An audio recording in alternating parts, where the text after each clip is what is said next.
सर्व पत्रकारांचे आम्ही जळगावचे प्रतिष्ठित नागरिक मी स्वतः रागीब अहमद सहसचिव जमियतुल उलमा हिंद महाराष्ट्र या ठिकाणी स्वागत करतो। मागील काही दिवसांपासून जळगाव महानगरपालिकेमध्ये बनावट प्रमाणपत्र या संदर्भात गुन्हा दाखल झाला असून पोलीस त्याचा चौकशी करत आहेत। पण यामध्ये भाजप आणि संघाची मानसिकता असलेल्या किरीट सोमय्या यांनी इथे येऊन असं स्टेटमेंट केलं की याच्यामध्ये 43 नागरिक हे मुस्लिम आहेत आणि म्हणून याचं बांगलादेशी कनेक्शन शोधण्यात यावं। या संदर्भात त्यांनी SP साहेबांची भेट घेतली आणि समाजामध्ये एका प्रकारे फेक नरेटिव्ह निर्माण करण्याचा प्रयत्न त्यांनी केला। त्या संदर्भाचा खुलासा करण्यासाठी आज ही पत्रकार परिषद घेण्यात आलेली आहे। सोबत अब्दुल करीम सालार साहेब, खालिद बागवान साहेब, अयाज भाई, सलीम इनामदार सगळे आहेत। फक्त एक दोन गोष्टी सुरुवातीला सांगून या संदर्भात बाकीचे मान्यवर मार्गदर्शन करतील। गुन्हा दाखल झाला आदल्या दिवशी SP साहेबांनी असं स्टेटमेंट केलं की या संदर्भात 2 वकिलांना अटक झालेली आहे आणि या नागरिकांनी त्यांच्याकडं जन्म दाखले बनवण्यासाठी कागद दिली, त्यानं त्याचा दुरुपयोग केला आणि खोटं तहसीलदारांच्या सहीचं पत्र तयार केलं असं स्टेटमेंट दिल्यानंतर म्हणजे पोलीस विभागाकडनं ते आल्यानंतर त्याच्यामध्ये फक्त 47 लोक मुसलमान आहेत म्हणून ते बांगलादेशी आहेत का असा संशय किरीट सोमय्या यांनी व्यक्त केला। मित्रांनो, जर एखाद्या विशिष्ट समाजाच्या लोक त्याच्यामध्ये असतील तर त्याचा संबंध पाकिस्तान किंवा बांगलादेशशी जोडून किंवा एखाद्या गुन्ह्याच्या प्रवृत्तीमध्ये त्याचा संदर्भ समाजाशी जोडला जाण्याचा जो एक विकृत प्रकार संघी मानसिकतेचं प्रतीक किरीट सोमय्या यांनी दिलं। एक प्रश्न मी आपल्या सगळ्यांना विचारतो की काल तुळजापूरमध्ये 16 पुजारी ड्रग्ज रॅकेटमध्ये सापडलेले आहेत, तर मग त्याचा RSSचा संबंध शोधावा असं जर आम्ही उद्या स्टेटमेंट केलं तर ते वावगं ठरेल। म्हणून या ठिकाणी हा गुन्हा असतो, त्याच्यामध्ये ज्यांनी तो गुन्हा केला त्यांची चौकशी करण्याचा अधिकार हा पोलिसांना आहे। त्या संदर्भात न्याय देण्याचा अधिकार हा न्यायालयाचा आहे। त्यामध्ये जळगावाचं वातावरण हे खूप चांगलं आहे, सुंदर आहे। आज पाडवा ईद सारखा कार्यक्रम या ठिकाणी होतो, याच्यामध्ये बाहेरच्या लोकांनी येऊन ते वातावरण गढूळ करू नये असं आमचं मत आहे। आणि दुसरं या ठिकाणी आम्हाला इथं सांगावंसं वाटतं की ते लोक कोण आहेत, हे सगळे जळगावकर आहेत आणि त्याची चौकशी हे पोलीस विभाग करत आहेत। आमचा पोलिसांवर संपूर्ण विश्वास आहे। या ठिकाणी जळगावकरांची आणि मुस्लिम समाजाचा शब्द मुस्लिम समाज हा त्यांनी किरीट सोमय्या यांनी वापरल्यामुळे समाजाला आज पुढे येऊन या संदर्भात ही पत्रकार परिषद आम्ही घेत आहोत। यापुढील अयाज भाई या ठिकाणी आपले वक्तव्य देतील।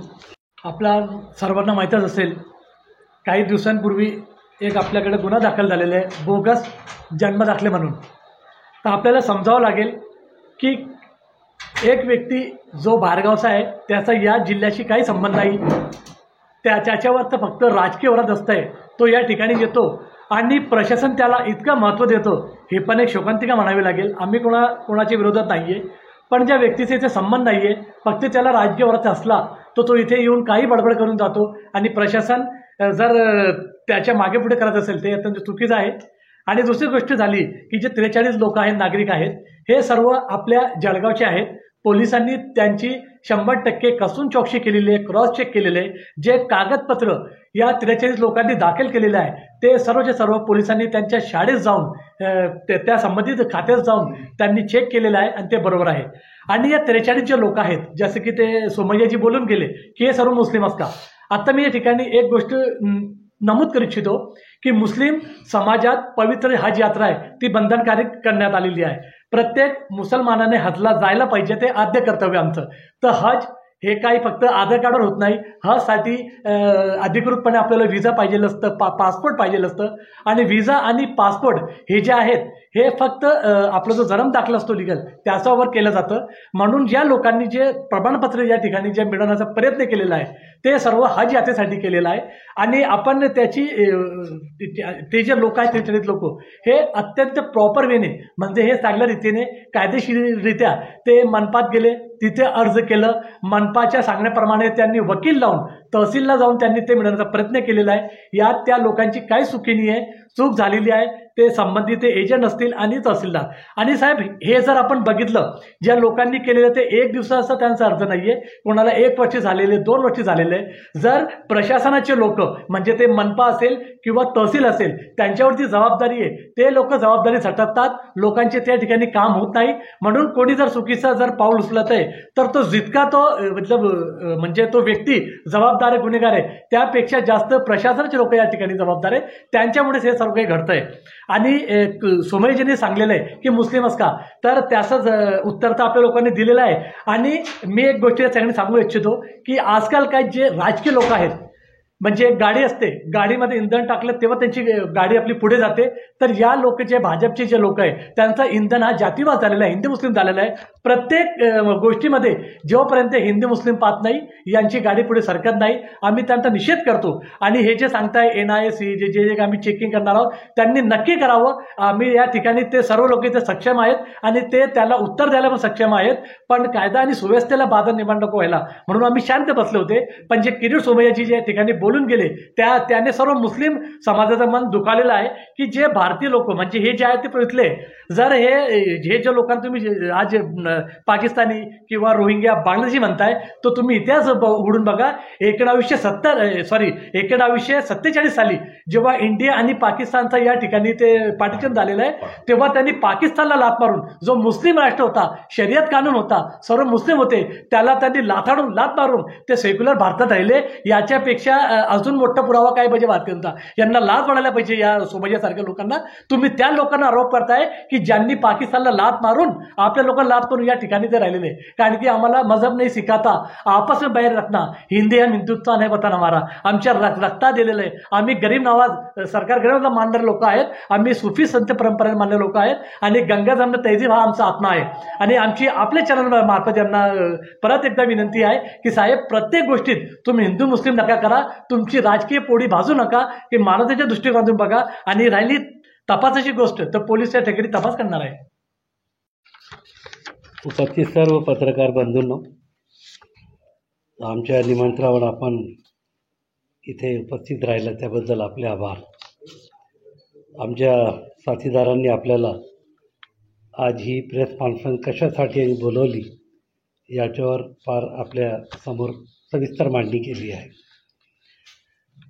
वास्तविक पाहता आमच्या या 43 लोकांनी जे काही दाखले इथे बनविण्यासाठी अर्ज केले आणि त्यावर त्यांना जे तहसीलदार साहेबांची ऑर्डर मिळाली, आपल्याला माहिती आहे की नागरिक डायरेक्ट कमी जातात आणि मध्यस्थ असतो प्रत्येक ठिकाणी.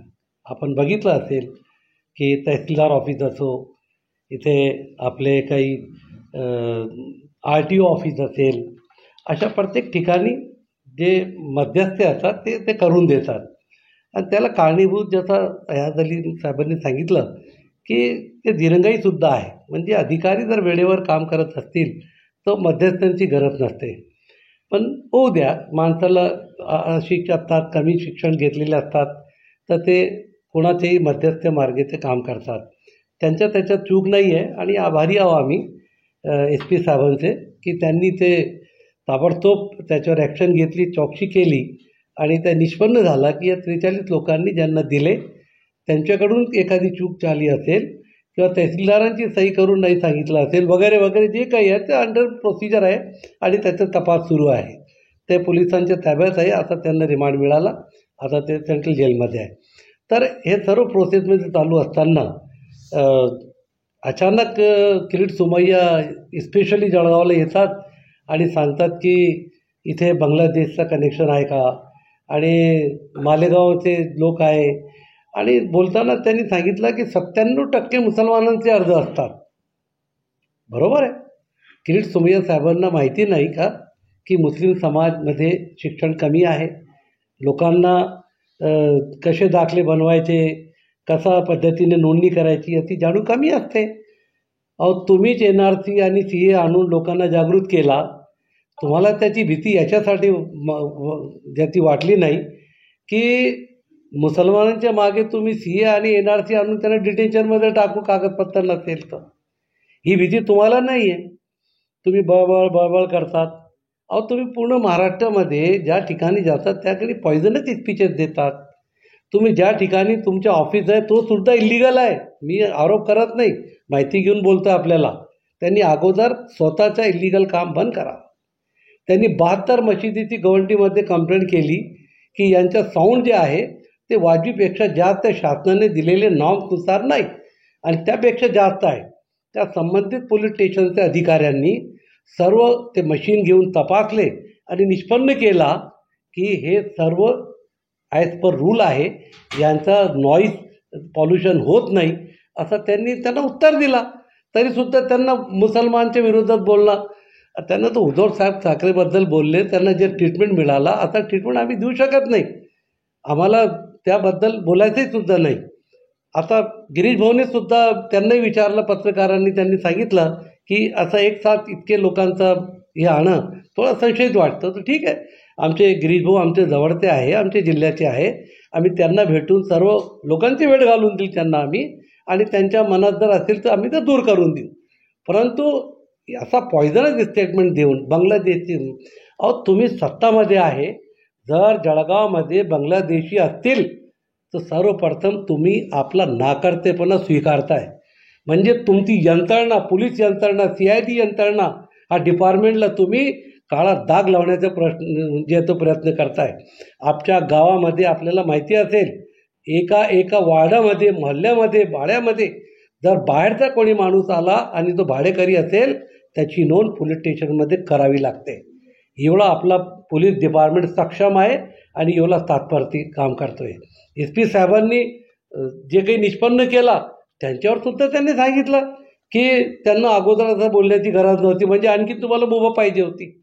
त्यांनी एक दाखला दिला आणि तरीसुद्धा ते चौकशी करताय. 43 लोकांना त्यांनी अजून काय तर निर्दोष ठरवलं असं नाही आहे, पण प्रायमा फेसिकली ते गुन्हेगार त्यांना दिसले नाही म्हणून त्यांनी अटक केली नाही आणि सांगितलं की आम्ही चौकशी करू आणि याच्यात काही तुमचं आढळलं तर आम्ही तुमच्याविरुद्ध कारवाई करू. तर आम्ही तर SP साहेबांचे अभिनंदन करतो. आणि या मुस्लिम समाजावर जे आरोप करण्यात आलेला चुकीचा आहे. हे सर्व लोक वडिलोपार्धी किंवा आमची पिढी जात या शहरामध्ये राहणारे आहे. अहो गुलाम रसूल MLA बागवानला कोण ओळखत नाही, हे त्यांचे वंशज नाव त्याच्यामध्ये आहे. हनीफ बाबा बागवान आमचे जे दिवंगत नेते आहे ते या समाजाचे प्रमुख होते, अध्यक्ष होते नगरपालिकाचे, त्यांचे नातेवाईक आहे, त्यांचे पुतणे आणि त्यांचे नातूपातू त्याच्यामध्ये आहे. तुम्ही त्यांच्यावर बांगलादेशी होण्याचं हे करताय, हे चुकीचं आहे. जे शाह फॅमिलीचे 7 दाखले आहे, उस्मान शाह जनाब जे कैलासवासी आहे, हजारो विद्यार्थी त्यांचे आज या आपल्या जळगाव शहर आणि जिल्ह्यामध्ये आहे. अमानदादा कैलासवासी त्यांचे मुलं इथे आहे, त्यांचे भावंडे, त्यांच्यावर तुम्ही आता बांगलादेशी होण्याचा संशय करताय. प्रत्येक गोष्टीमध्ये राजकारण आणू नका. आमच्या जळगावमध्ये हिंदू मुस्लिम समाज खेडीमेडीच्या वातावरणामध्ये राहतोय. काही थोडाफार झालाही तर आम्ही आपसामध्ये समंजसाने ते करतात. आमच्या अनेक संस्था इथे ईद मिलनचे कार्यक्रम करताय. महाराष्ट्रामध्ये आणि आपल्या भारतामध्ये कुठेच बघितलं नसेल तुम्ही की ईद पाडवासारखा कार्यक्रम आमच्या मित्रांनी घेतलेला आहे आणि सर्व समाजाला एकत्रित केला आहे. आजच मस्जिद परिषद आला, त्याच्यामध्ये अनेक आमचे पोलीस ऑफिसर आणि हिंदू बांधव तिथे आले होते. पहिल्यांदा त्यांनी मस्जिद पाहिली. आम्ही हा प्रयत्न करतोय की आमच्यामध्ये कोणी दुरावा आणू नये आणि हे बाहेरून येऊन असा आमचा याचा साप सोडून जातात आणि लोकांच्या मनामध्ये भ्रम निर्माण करतात. कारण ते मोठे आहेत, त्यांचे पदार्थ त्यांना काही मान ते ठेवत नाही आणि प्रत्येक ठिकाणी जाऊन स्पेशली या कामासाठी ते आले. तुम्ही सत्तेमध्ये आहे सोमय्या साहेब, तुम्ही आपल्या DSP साहेबांना, कलेक्टर साहेबांना जर फोनवरच विचारून घेतला असता तर एक सरकारचा किंवा तुमच्या स्वतःचा खर्च वाचला असता. हा रिकाम टेकडा काम त्यांनी करायला नको पाहिजे. आम्ही सन्मानाने सांगतो की आमच्या पोलीस डिपार्टमेंट इथे हिंदू मुस्लिम बांधव एकमेकाला चांगला ओळखतात. कोणी पाकिस्तानी नागरिक किंवा कोणी बांगलादेशी किंवा कोणी रोहिंग्या आमच्या गावामध्ये दिसला तर आम्हीच त्यांना पकडून आणि पोलिसांच्या ताब्यात देऊ, एवढा आमच्या हिंदू बांधवांचा आमच्यावर विश्वास आहे. आता विश्वासघातचा आमच्याकडे एकही माणूस सापडला. आमचे सर्व समाजातर्फे आम्ही या पोलीस खात्याला किंवा अधीक्षक साहेबांना निवेदन देतो आहे की साहेब आपण चौकशी करा आणि तुम्हीच त्यांना उत्तर देऊन टाका की वस्तुस्थिती काय आहे. याच्यासाठी आपल्याला मी बोलवला की असे लोकांनी जे गैरसमज पसरवत आहे त्यांनी असे पसरवायला नको पाहिजे होता. आणि ज्या वातावरणाला आम्ही संवारण्याचा प्रयत्न करतो आहे, जे आम्ही हिंदू मुस्लिम एकोपाचा प्रयत्न करतो आहे, त्याच्यात खीळ ठोकण्याचं काम यांनी करू नये एवढीच आपल्या मार्फत आम्ही विनंती करतो.